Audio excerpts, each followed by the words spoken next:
Hey everybody, we're here at Red Rocks Racing Sportsbook. It's Jason, I'm Chucky, the sports betting podcast Bookends, powered by STN Sports. And Jay, before we get into all the sports that are going on right now, we just had the college basketball tournament that ended, and there was 12 contestants that tied for last man standing. I mean, that is a record by far. It's an aggregate payout, but congratulations to you 12 who rode the UConn, coattails and did really well. So, yeah, it was easy to get 6 wins on the days UConn played with their 6 covers, and a really dominant performance. Congratulations to the Huskies and Dan Hurley and what they were able to accomplish not only this year but last year, and we'll see how they can rebound. They're going to lose a couple key pieces as we go into next college basketball season, but we'll be probably a couple weeks away here before we put up next year's college basketball stuff. We're looking at it. I have a feeling that Duke is going to be on the top of our list of the favorite to win next year's national championship, and obviously a lot of coaching changes as Calipari will head down to Arkansas, and we see a lot of the shuffle. So, and the transfer portal will be massive, and so that's why it'll take us a little bit of time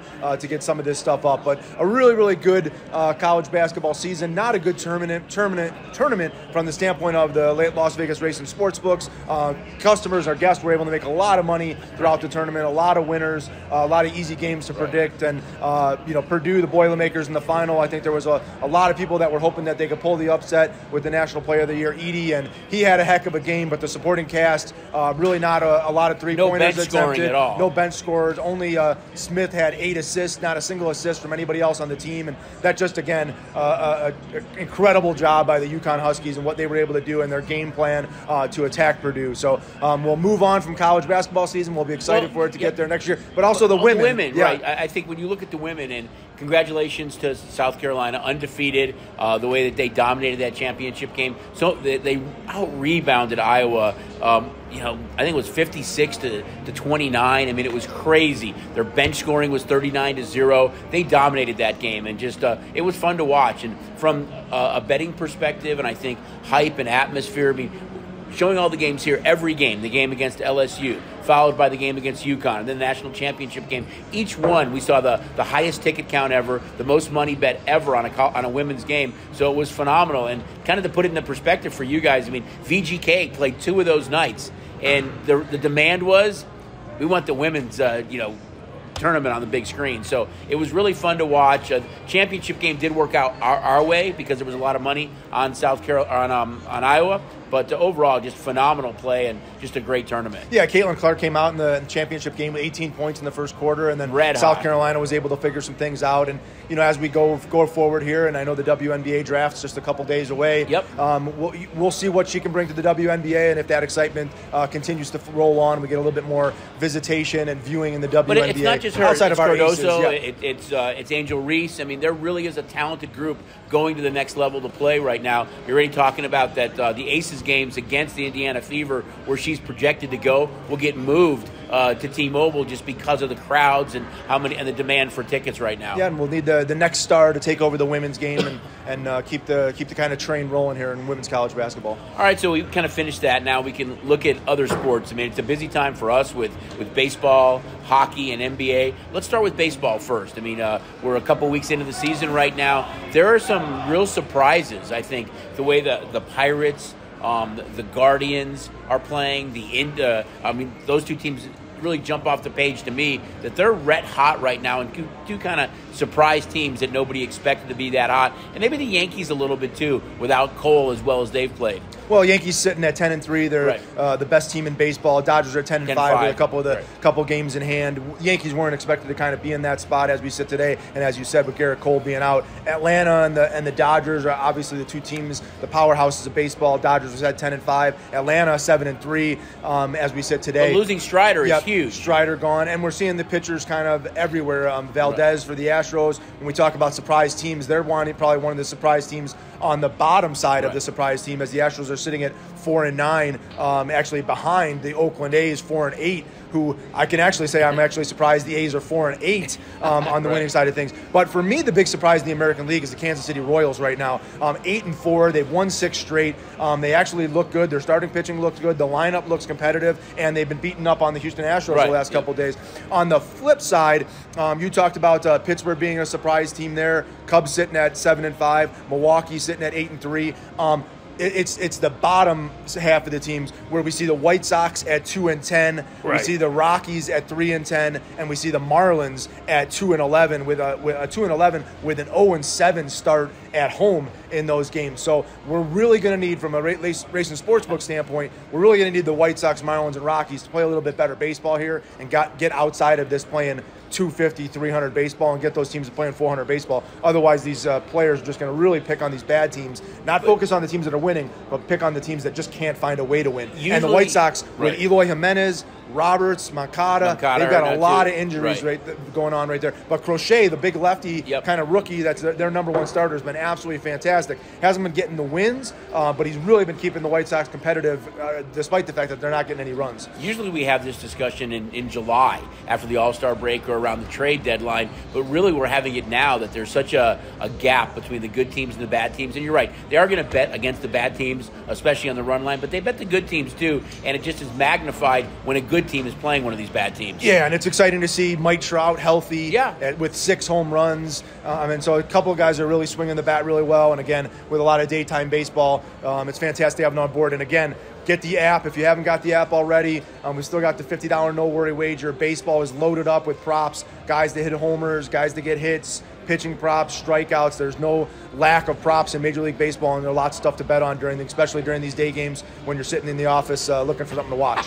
And all this is going on, too, and we still have both the NBA and NHL seasons that are winding down right now on the cusp of the playoffs, so we can kind of touch on teams that are playing really well and who aren't right now. And one of the teams that isn't, it's the Vegas Golden Knights. They sit in the last spot in the Western Conference, number 8 right now. They've lost 3 in a row, and they're really not playing good hockey right now. I know we had talked about it a week or two ago that they seem to be turning that corner, getting healthy, and they're a team that still could give a lot of teams a problem, but they're just not playing well right now. Yeah, they're sitting with 92 points. They're in the 8th spot. They're one behind getting the 3 spot in the Pacific behind the Kings. Kings have 93 points. Knights have 92. The St. Louis Blues are the only team that's really chasing them for that 8th spot. They have 89 points, sitting 3 points behind. The good thing for Vegas Golden Knight fans as we sit to the playoffs is Vegas has 4 games left. St. Louis only has 3 games left. Of those 4 games that the Knights have left, they play Minnesota, Chicago and Anaheim. They do have a game against Colorado in there as well, but they have all 4 games at home, so they've got a really good chance to kind of stay ahead of St. Louis, who, again, like I said, only has 3 games. But they have to take care of business at home. And the hard thing is, though, they're 1 point behind the Kings. The Kings also have 4 games. All 4 of their games are at home, and they have no games against any playoff teams. They're playing the same Blackhawks, Wild, and Anaheim, and they play Calgary. So the difference in the last 4 games for each one of these 2 teams is the Knights are going to play Colorado and the Kings are going to play Calgary, and they have the same 3 games. And like you talked about, Knights have not been in good form. Hopefully coming back home, getting this home crowd can lead them to that final playoff push. The better race is in the Eastern Conference. Yeah, I was going to touch on that as well. We've got a massive race going on in the Eastern Conference for that kind of final position in the East. I say final, but there's actually a chance the 3 seed with the Islanders who have been red hot. They've won 5 in a row. Yeah, they've won 5 in a row, sitting at 87 points. There's some chance for teams to catch them. The Caps and Wings is the battle. Yeah, it's Washington at 85 points. Pittsburgh at 84 points, Detroit at 84 points, and Philadelphia at 83 points. Philadelphia has really fallen on harder times. They've lost 8 straight, and they're on the backside of this as they only have 3 games remaining. All those other 3 teams, Washington, Pittsburgh, Detroit, all have 4 games remaining. And they've got some tough schedules in there. They're going to play each other. They play Boston, Buffalo. Detroit's got the toughest road with 3 of their 4 games left on the road. But Washington and Pittsburgh, it's going to be a battle. I said they're both sitting with 84 points. Pittsburgh plays home games against Detroit, Boston, Nashville, and then at the Islanders, Washington has 2 home games against Tampa and Boston, and road games at Buffalo and Philadelphia. So this is going to be a great battle down the stretch to see who gets in the playoffs. And normally, I would tell you, what we see here is when you're playing playoff hockey, when you got to play the last 4 or 5 games of your season with that utmost just to get in. You're ready when the postseason starts. The likelihood when you get into the playoffs that you're going to have a little bit more momentum than a team that's maybe like, I look at the Florida Panthers. They got in a week and a half ago, and I think they're like 3-11 in their last 14 games. They just maybe clinched a little too early, taking a little bit of time off, relax, get their legs under them. And then we've got a lot of other stuff great going on, stuff in hockey. guys racing for the President's Trophy at the top. Between Dallas and Boston and the Rangers, there's a race kind of going on there for number 1 seeds, 2, 3 seeds, and all the seeding. And then there's player points going on for who's going to win the Calder and all this other stuff on goals. And we saw Matthews scored a 66 goal, most goals scored, I think, since like 2006. So again, some really good things going on in hockey, and should be a great last week of hockey here. We always look for that team that kind of has that swagger and is playing well when the postseason rolls around. In the East, it's definitely the Islanders have won 5 in a row. But you look at Winnipeg now, who during the middle of the season kind of just was so-so, but they've now won 4 in a row, really playing well too as the season comes to an end. There's we're talking about the battle for teams getting into playoffs, but there is a battle within the playoff seats to finish where you want to finish in that 2, 3, 4 kind of spot. So those, like I said, this next week, the last day of the regular season, I think is the 17th or 18th. The playoffs are going to start around the 20th. Is going to be a really, really exciting week with some big pushes. Yeah, really look for some of these teams that have to win a game right now, and what's going on with games in hand as you handicap over the last week or so of the regular season. Yeah, and you talked about it. We saw the Wild a couple weeks ago pull their goalie in an overtime trying to get the 2 points. And so again, this very, very tight race. You get 0 when you do that. But you could see some very interesting things happening here, and teams pulling their goalie a little bit early with 3 minutes to go, and the fact that they might have to come back and win some games. So, and again, the hockey menu is absolutely incredible. Crazy, almost 200 different props available on every NHL hockey game when you get on the live and the mobile app. Let's jump over to the NBA a little bit too, and I know you've got a kind of a list of games and teams remaining, but the 2 hottest teams right now, you look at the Sixers in the East, they've won 6 in a row. They've moved into that 7th spot right now. In the West, the Mavericks have won 5 in a row. So again, you look for these teams as the postseason is rolling around, starting to play their best in any sport, and those 2 teams really kind of jump off the page right now. Yeah, we've got all 10 teams in both the East and the West. We know who's getting to the playoffs. So everybody that's been eliminated has been eliminated. We've got our 10 teams, and now it's just everybody kind of jockeying for position. The big thing is the 7, 8, 9, 10, because those are the teams that are going to have to kind of play in the play-in tournament. So it's really key to get up to that 6th spot if you're, kind of jockeying for a position to get out of that 7. You brought it up, the Philadelphia 76ers. They've got Embiid back. They're currently sitting in that non-desired 7 spot. They have a chance to catch Orlando and the Pacers, who are currently in the 5 and the 6 spot, and they play Orlando in one of these next 3 games that they have. So that'll be a big kind of finish there for 5, 6, and 7 between the Sixers, the Magic, and the Pacers. And then on the other side, in the Western Conference, that 6, 7 spot is between the Pelicans and the Suns, and they're the only teams that are really fighting for it. Pelicans have 3 games left to play against Sacramento, Golden State, and then a home game against the Lakers. The Suns split with the Clippers the last 2 nights, and then they've got to go on the road to Sacramento and Minnesota, and the Pelicans do have a game in hand there. So the Pelicans are really looking like they're in position to get that 6th spot. And then we have the 9, 10 kind of fighting things out between the Lakers and the Warriors, and that'll just be for kind of Lakers had a bad loss the other night. A home game, and then they're going to have to go. So those teams are going to be in the play-in game, and then have to go in and win the play-in game against these teams that are fighting for that 6 and 7 position. The other big race in the West is who's going to get number 1. It was a big win for the Nuggets last night over Minnesota, but the Nuggets have a 1-game lead over the Thunders and the Wolves, so that these last 3 games for these teams, 2 or 3 games between the 1, 2, and the 3, between the Nuggets, Thunder, and Wolves,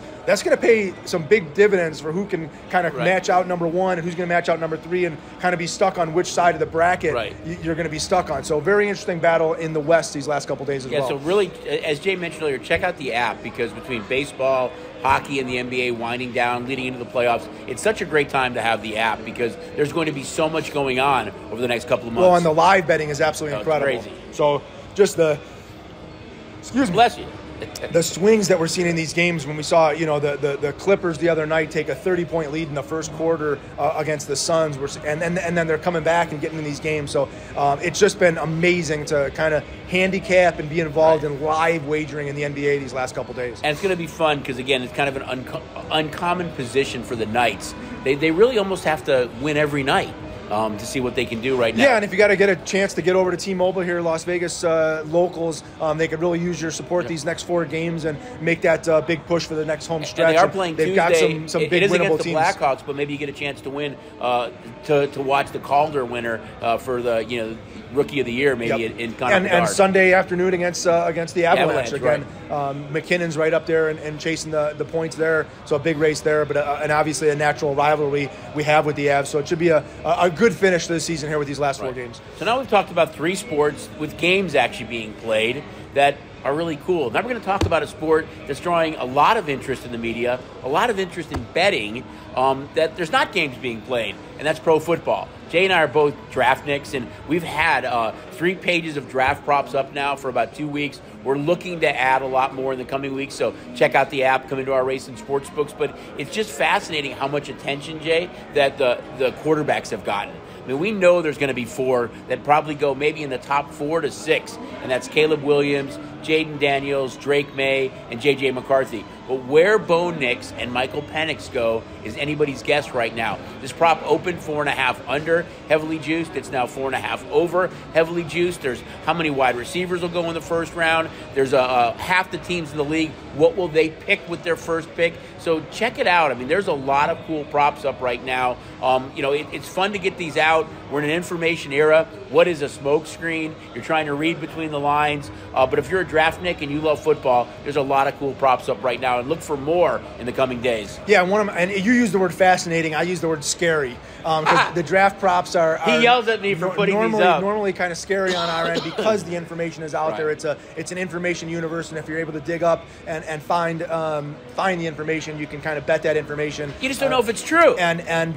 you talked about the quarterbacks. I really think the wide receivers is going to be very, very interesting in this draft. And we haven't put a prop up yet, but I know one of the ones that we're working on is the total number of trades that occur in the first round. I think it's always one of the more interesting things that happen when we see these team trades, and to try and project who's going to be looking to trade, who's going to be looking to trade up, and how many trades that we're going to see in the first round. So that will be a prop that we will have up on the board. For quarterbacks, when you think of Denver right now, it's Stidham and Ben DiNucci. You think of the Raiders right now, it's Minshew and O'Connell. And are they going to go into the season that way? And then the Vikings, who have all the pieces in place. We know they have Sam Darnold right now, but are they going to trade up for a quarterback? So you might have teams that really trade a lot, and maybe multiple teams that try to move up for one of these quarterbacks. Yeah, and when you talk about the receivers, we talked about the Buffalo Bills, who we know are already trying to move up to maybe try and get a better piece to replace, obviously, the loss of Stephon Diggs, and they're kind of short in that wide receiver room with Gabe Davis leaving as well. The receivers are great, though. The Bills have some guys maybe that they're targeting, or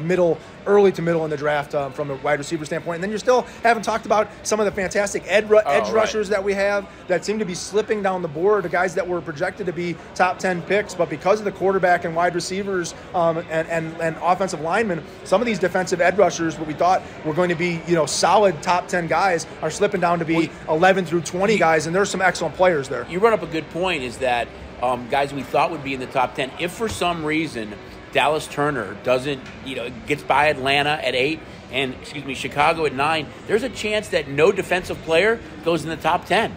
I can't remember the last time that occurred. So check out the app. Again, we'll be adding props hopefully this weekend, going in early next week. You still have about 2 weeks. 2 weeks from today is actually the draft. So April 25th. You'll have a lot of kind of cool stuff to look at. And we love putting this stuff up and letting you guys have some fun. But it is going to move really fast. You'll see a lot of line adjustments. Maybe some of these are down periodically with some of these rumors going out there. But there will be a lot more draft props to check out on the app. So now you got a big tournament coming up this week, and that's the Masters. Jay and I both looked for our green jackets, but couldn't find them. But anyway, it's already underway as we sit and doing recording. I know Bryson DeChambeau seems to be out front real quick with an early round lead, and obviously we had some weather delays as Augusta was having some thunderstorms and rain, and hopefully we don't see that throughout the weekend and we're able to play the tournament kind of on time. But we had some I know you've got some ticket counts and some guys that were golfers, and from our standpoint, as much as we're cheering for Tiger Woods and we want to see Tiger Woods perform well and look good on the course, and obviously anytime Tiger's involved in the Masters, it just draws more eyes to the tournament and excitement. But we're definitely not cheering for him to win it. As the liability on Tiger Woods, from the book side of it, was he was over 150 to 1 to win the tournament. No shortage of people taking their chances on Tiger Woods. No was the favorite for him to make the cut. Even minus $1.40 on him to make the cut, but a lot of money on Tiger Woods, a lot of tickets on Tiger Woods. I also know from a standpoint of guys, again, that maybe we're not cheering for from a financial standpoint, but always kind of cheering for the golfers to play well. Not looking for Phil Mickelson to do well. Ricky Fowler, Brooks Koepka, Vijay Singh. These are some of the guys that your local sports books probably aren't cheering to win the Masters. And I know you've got some big ticket counts. A couple of tidbits. The three highest ticket counts, Scheffler, McIlroy, and Koepka. By far the highest ticket counts. A couple of interesting tidbits, too, that Schauffele, 7 straight top 20 finishes in majors.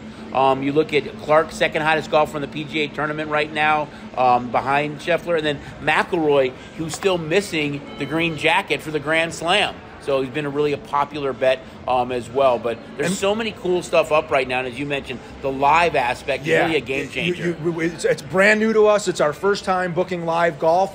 Got to get on the app. If you don't have the app yet, take advantage of it for these next 4 days of us with the Masters. We're going to be updating the tournament live as it goes, be able to bet it live as it goes, and not just the overall tournament index winners, but head-to-head matchups between golfers first round and head-to-head matchups with golfers just for individual 3-hole segments. So, Scheffler versus McIlroy, holes 1, 2, and 3. 4, 5, and 6, 7, 8, and 9. So many cool things. So much to look at on the app. Again, live golf on this year's Masters. Get on STN Sports. Take advantage of it. And it's not just the Masters again. You got NBA and NHL seasons winding down. Postseason right around the corner. And we didn't really even touch on it, but we're not that far away from the most exciting 2 minutes in sports, and that's the Kentucky Derby. So you sign up for STN Sports right now, and with one wallet, you get both. You have race and sports. You've got all 3 of the Derby Triple Crown races. So it's been exciting. We've seen really a lot of action on all these prep races coming up. Just a great time to have the app right now if you can't make it down. We love it when you guys come down, but so many cool things going on in the app. When you said the most exciting 2 minutes in sports, I think you were talking about slap fighting. Because we got some monster slap fighting this week. DeBell has taken on Ryan Phillips. And we've got Turpin versus the Wolverine Ron Bata. So another great card. That's August 12th. And UFC 300. UFC 300. And for the first time, Sumo wrestling. We have Sumo wrestling up, the event from Madison Square Garden. Gaethje versus Holloway. We've got Pereira versus Hill. So again, a great card of MMA going on this week. I think you said it best, though. There's so much going on right now. And we always want to look to how can we expand that? And we did that with Slap, and now we're doing it with Sumo. And there's such a correlation with being able to watch an event and wager an event. And we know almost everything is out there now that you can watch in some format or another. So we're going to continue this trend. We find an item that there's some interest in, we're going to put it up and let you guys have some fun with it. So again, get the app. So much going on right now. Check it all out. We'll be adding more draft props in the coming week. Big event coming up on, as Jay mentioned, April 25th. So for Jason, Chucky, here at Red Rocks Racing Sportsbook for the Sports Betting Podcast Bookends, always powered by STN Sports. We'll see you guys next week.